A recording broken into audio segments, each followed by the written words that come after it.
मैं हूं आपके साथ नंदिनी यादव। वक्त हो चला है खबरों का, रुक लेते हैं खबर की ओर। और ये बड़ी खबर इस वक्त की कानपुर से है, जहां पर लैम्बोर्गिनी कांड में कानपुर पुलिस का ये बड़ा खेल सामने आया। पुलिस ने अज्ञात पर मुकदमा दर्ज किया है।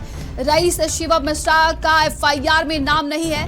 लैम्बोर्गिनी कार शिवम मिश्रा ही चला रहा था और कई लोग इससे घायल हुए हैं। शिवम मिश्रा बंगले में बैठा। रईस तंबाकू कारोबारी के मिश्रा का बेटा है। शिवम उद्योगपति के बेटे को कानपुर पुलिस ने बचाया है। टक्कर शिवम ने मारी है, पुलिस ने अज्ञात बताया। आखिर किसके दबाव में एफआईआर में शिवम का नाम नहीं है?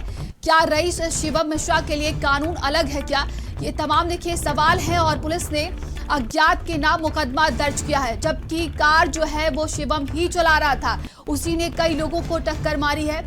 कई युवकों को इसमें चोट भी लगी है, गंभीर चोट लगी है। तो ये बड़ी खबर इस वक्त की कानपुर से है, जहां पर कानपुर पुलिस का ये कारनामा सामने आया है। बताया जा रहा है कि रईसजादे के बेटे पर कानपुर पुलिस ने एफआईआर दर्ज नहीं किया, बल्कि अज्ञात के नाम पर यह मुकदमा दर्ज हुआ है। तो ये बड़ी खबर देखिए सामने आ रही है। तो कई लोग इसमें घायल भी हुए हैं।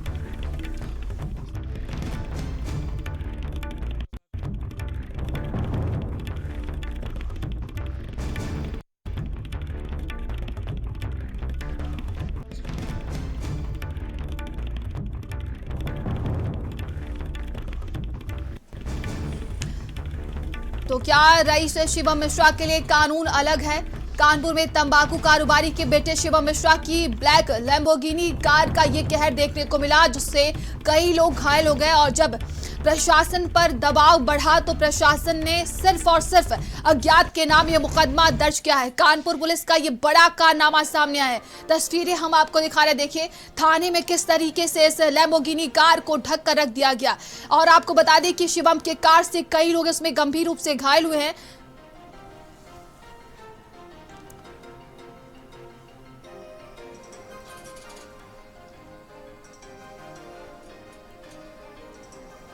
संवाददाता प्रभात हमारे साथ जुड़ गए हैं। प्रभात, देखिए पुलिस ने एफआईआर दर्ज की है, लेकिन वो भी अज्ञात के खिलाफ, जबकि बल्कि शिवम कार चला रहा था।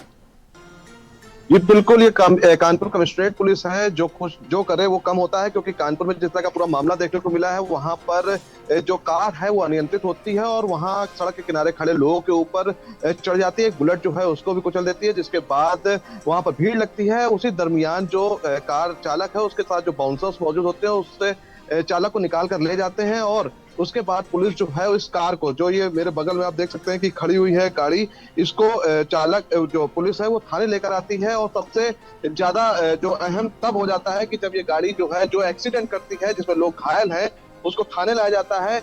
उस पर कार्रवाई करने की जगह उसको थाने में बाइज्जत कवर से ढक दिया जाता है। आपको दिखाना चाहूंगा कि साइड से कि गाड़ी के अंदर अभी भी कवर जो है वो रखा हुआ है। जब ये कल गाड़ी यहाँ पर आई थी तो इसी कवर से इस कार को ढक दिया गया था, जिसके बाद जब भारत समाचार ने इस खबर को प्रमुखता से चलाया तो कहीं ना कहीं शायद कानपुर पुलिस को शर्म आई होगी और उसके बाद इस कवर को हटाया गया था। वहीं अगर एफआईआर की बात करें तो कानपुर पुलिस ने जो एफआईआर दर्ज करी है वो महज 6 से 7 लाइनों की एफआईआर है, जिसमें उन्होंने गाड़ी का नंबर दिया है और घटना के बारे में जिक्र करते हुए एफआईआर दर्ज की है। जबकि अगर देखा जाए तो जिस तरह से आम इंसान अगर होता है तो तत्काल प्रभाव से गाड़ी चालक कौन था, कौन गाड़ी चला रहा था, कौन इसका ऑनर है, सारी जानकारी निकाल ली जाती है और उसके बाद उसको भी थाने में पकड़ कर लाया जाता है। साथ ही साथ मुकदमा दर्ज किया जाता है। लेकिन कानपुर में हाई प्रोफाइल मामला था, लिहाजा पुलिस जो है वो किसी को अभी तक जो ऑनर, क्योंकि अब गाड़ी यहाँ पर मौजूद है, गाड़ी का नंबर मौजूद है, तो जो भी डिटेल है वो उनके पास है। उसके बाद उनको बुलाया जा सकता था, यहाँ पूछताछ की जा सकती थी कौन चला क्या चला रहा, लेकिन अभी तक किसी को बुलाया नहीं किया। गाड़ी यहाँ पर खड़ी है और इससे पहले इसको ढक कर खड़ा किया गया था। हालांकि अब कवर जो है वो कहीं ना कहीं कानपुर पुलिस ने हटाया है। तो कानपुर पुलिस जो है वो हैसियत देखकर व्यवहार करती है, शायद यही है, क्योंकि कानपुर में जब हाई प्रोफाइल मामला आया तो उसके बाद वीवीआईपी प्रोटोकॉल इंसान को नहीं गाड़ी को भी दिया जाता है। फिलहाल जो गाड़ी है वो थाने में खड़ी हुई है, 4 लाइन की एफआईआर है। अभी तक किसी तरह की कोई जानकारी पुलिस कल से नहीं दे रही थी। देर रात एफआईआर दर्ज की गई है। पुलिस सिर्फ और सिर्फ रटाया बयान कि पूरे मामले में एफआईआर दर्ज कर ली गई है, जांच की जा रही है, उसके बाद कार्रवाई की जाएगी। आखिरकार कब जांच होगी, क्या कार्रवाई होगी, इसके बारे में पुलिस के अधिकारी कुछ भी बताने से बच रहे हैं। जी बिल्कुल प्रभात, देखिए और जिन लोगों को चोट लगी है उनकी तरफ से क्या कुछ कहा गया, उनकी हालत अभी कैसी बताई जा रही है? जी बिल्कुल, जो घायल है उन्होंने निजी अस्पताल में अपना इलाज कराया, क्योंकि जो बुलेट खड़ी हुई थी उसके बगल में 2 शख्स जो थे वो मौजूद थे। उनके पैर में चोट लगी है और उनका इलाज जो है प्राइवेट हॉस्पिटल में चला था, उसके बाद वो वहाँ पर इलाज करा रहे हैं। वहीं पहले शुरुआती दौर में एफआईआर भी दर्ज नहीं हुई थी। गाड़ी को थाने लाया गया था, जहाँ पर लोगों की भीड़ लग गई थी और गाड़ी को कवर से ढक दिया गया था और एफआईआर दर्ज नहीं हुई थी। देर रात यानी 8 तारीख जो यानी कल दोपहर की घटना होती है और रात को 8:30 बजे के आसपास जब बहुत दबाव पड़ता है पुलिस के ऊपर, लगातार मीडिया जो खबर चलाती है, उसके बाद देर रात तहरीर पर, पीड़ित की तहरीर पर मुकदमा दर्ज होता है। महज 6 से 7 लाइनों का मुकदमा होता है, जिसमें गाड़ी का नंबर दिया जाता है और उसी पर दर्ज किया जाता है। जबकि और आम इंसान होता है, कोई दूसरी गाड़ी होती है, तो यही कार्रवाई जो है वो काफी बुरहद हो जाती है, क्योंकि तब पुलिस के पास ऐसे ऐप भी होते हैं जिसमें नंबर को ट्रेस करके एड्रेस मालूम चल जाता है, कौन गाड़ी चला रहा था वो भी जानकारी हो जाती है, चौराहे के सीसीटीवी हैं वो भी सामने आ जाते हैं, मौजूदा जो वीडियोस हैं वो भी पुलिस खंगाल लेती है और पूरा जेम्स बॉन्ड की तरह काम करती है। मौके पर पहुंचकर सारे जो न्याय प्रक्रिया है, कानून का पाठ पढ़ाती है। लेकिन जब मामला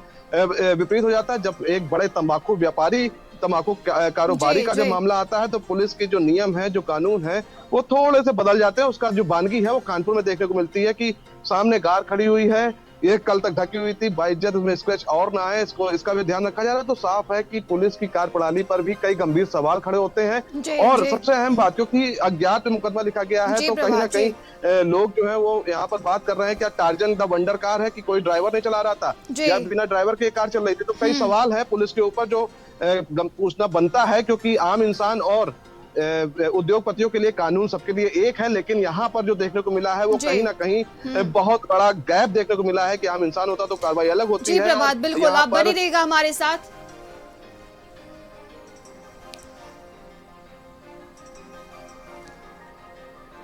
ये ग्वाल टोली पीछे वीआईपी रोड पर रस्सिल में हम खड़े हुए थे, अपने मित्र का इंतजार कर रहे थे। हमारे दोस्त को थोड़ा सा वक्त हो गया आने में, उतने में ये कार आ रही थी, एक्सीडेंट हो गया। पहले बिलर पे टक्कर पड़ी, उसके बाद फिर मेरे टक्कर पड़ी है। गाड़ी की स्पीड थी, अगर ना हटते तो शायद ना बचते। पहले ऑटो में हल्की गाड़ी छुआई, फिर उसके इनकी बुलेट पे उसने गाड़ी चढ़ा दिया पूरी। उसके 2 लड़के बगल में खड़े तो उनके भी एक्सीडेंट हो गया, वो बेचारे डॉक्टरी करवाने गए हैं। और ये लोग जो इनके बाउंसर है, ये हम लोगों से लड़ने लगे, तो वहाँ हम लोगों से इनकी भैंसा वैसी हो गई। और वो लोग कहते हैं नहीं, उनके साहब पे अटैक पड़ा था। कोई सज्जन थे जो गाड़ी भिड़ी है तो उतारे गए हैं, तो उनके मुंह से हमें लग रहा है कि एक्सीडेंट में स्टीयरिंग उनके मुंह में लगी है, तो उसकी वजह से उनके खून निकल रहा था। थाना ग्वालटोली क्षेत्र में एक लैम्बोर्गिनी से एक एक्सीडेंट की घटना घटित हुई थी। इस सूचना पर तत्काल आवश्यक कार्रवाई की गई थी। जिनको चोट लगी थी उनको हॉस्पिटल भेजा गया था, इलाज कराया गया था। इस प्रकरण में अभियोग पंजीकृत कर लिया है, विवेचना की जा रही है। विवेचना के क्रम में जो भी दोषी होंगे उनके विरुद्ध सख्त कार्रवाई की जाएगी। कानपुर के ग्वालटोली थाना क्षेत्र के अंतर्गत वीआईपी रोड पर एक हाई प्रोफाइल एक्सीडेंट का मामला सामने आया है, जहां पर तेज रफ्तार लैम्बोर्गिनी कार जो है वो आतंक दिखाती है और अनियंत्रित होकर कई लोगों को टक्कर मारती है और उसके बाद वहां पर जो घायल हैं उनको हॉस्पिटल भेजा जाता है। साथ ही साथ जो पूरा मामला है उसके बाद लैम्बोर्गिनी कार जो है वो ग्वालटोली थाने लाई जाती है। आप देख सकते हैं तस्वीरों में कि थाने में वो यहाँ पर खड़ी हुई है। हालांकि यहाँ पर जब थाने लाई जाती है उसके बाद पुलिस की तरफ से इस कार को वीवीआईपी ट्रीटमेंट भी दिया जाता है। इसको थाने में बाइज्जत कवर से ढक कर रखा जाता है और इसमें स्क्रैच ना आए इसका खास ख्याल रखा जाता है, क्योंकि मामला हाई प्रोफाइल था, महंगी गाड़ी है, बड़े लोगों की गाड़ी है, लिहाजा पुलिस जो है इसको प्रोटोकॉल के तहत ढक कर रखती है। लेकिन जब मीडिया में खबर चलती है उसके बाद इसका कवर हटाया गया है। कल से लेकर आज तक पुलिस से काफ़ी प्रयास किया गया बात करने का, तो पुलिस ने किसी तरह का बयान नहीं दिया। आज एक रटा रटाया जो बयान है वो सामने आया है कि पूरे मामले पर एफआईआर दर्ज की गई है, जांच की जा रही है और जल्द ही कोई कार्रवाई की जाएगी। वहीं अगर इस बात की जाए तो अगर आम आदमी होता या कोई आम इंसान होता तो अगर उसके इस तरह की घटना को अंजाम देता तो तत्काल पुलिस एक्शन में आती है, गिरफ्तारी करती है और उसके ऊपर कार्रवाई करती है। लेकिन हाई प्रोफाइल मामला होने के चलते पुलिस सिर्फ खानापूर्ति करती नजर आ रही है, अभी भी कोई गिरफ्तारी नहीं हुई है। आप देख सकते हैं जो कार है वो दिल्ली नंबर की है और थाने में खड़ी हुई है। हालांकि अब इसका कवर हटा दिया गया है, लेकिन इससे पहले जब ये लाई गई थी तो बाउंसरों की देखरेख में थी। प्राइवेट जो बाउंसर है वो यहाँ मौजूद थे और कार को ढक कर खड़ा किया गया था। तो अब देखना यह है कि आखिरकार पुलिस के लिए कानून बराबर है या फिर हाई प्रोफाइल होने की वजह से पुलिस लापरवाही करती रहेगी। वीडियो जर्नलिस्ट दीपक के साथ प्रभात अवस्थी, भारत समाचार, कानपुर। सहयोगी प्रभात हमारे साथ जुड़े हुए हैं। प्रभात, देखिए हमने पहले देखा कि एफआईआर में अज्ञात के नाम मुकदमा दर्ज हुआ, लेकिन पुलिस को अब पता है कि शिवम ही कार चला रहा था, वही आरोपी है। क्या लगता है इसके बाद प्रशासन की तरफ से शिवम के नाम पर एफआईआर होगी? जी बिल्कुल, लगातार खबर चलाई जा रही है और सबसे अहम बात यह है क्योंकि हाई प्रोफाइल मामला है और सबसे इम्पोर्टेंट है कि जो कार है वो आप देख सकते हैं कि इसकी कीमत जो बता रहे हैं, जो अनुमानित कीमत है 17 करोड़ के आसपास बताई जा रही है। तो साफ है कि वो व्यक्ति शिवम ही चला रहा था इस गाड़ी को, क्योंकि वहां पर जो लोग थे मौजूद थे, है कि वहां पर उनके बाउंसर्स थे, उन्होंने तत्काल प्रभाव से, क्योंकि साइड आप देखेंगे कि ड्राइवर साइड का जो शीशा है वो टूटा हुआ है, उसको तोड़कर शिवम को बाहर निकालकर और ले जाया जाता है। और सबसे पहली इंपॉर्टेंट एक चीज और सामने आती है कि शुरुआती दौर में ये बताया जाता है क्या है जिसके चलते गाड़ी अनियंत्रित हुई और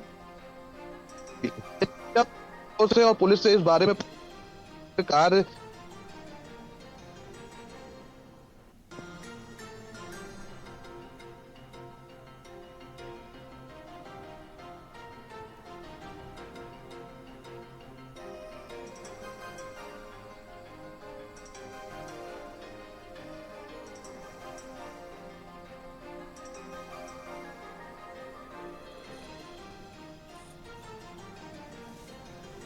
जी, तमाम जानकारी के लिए आपका बहुत बहुत धन्यवाद।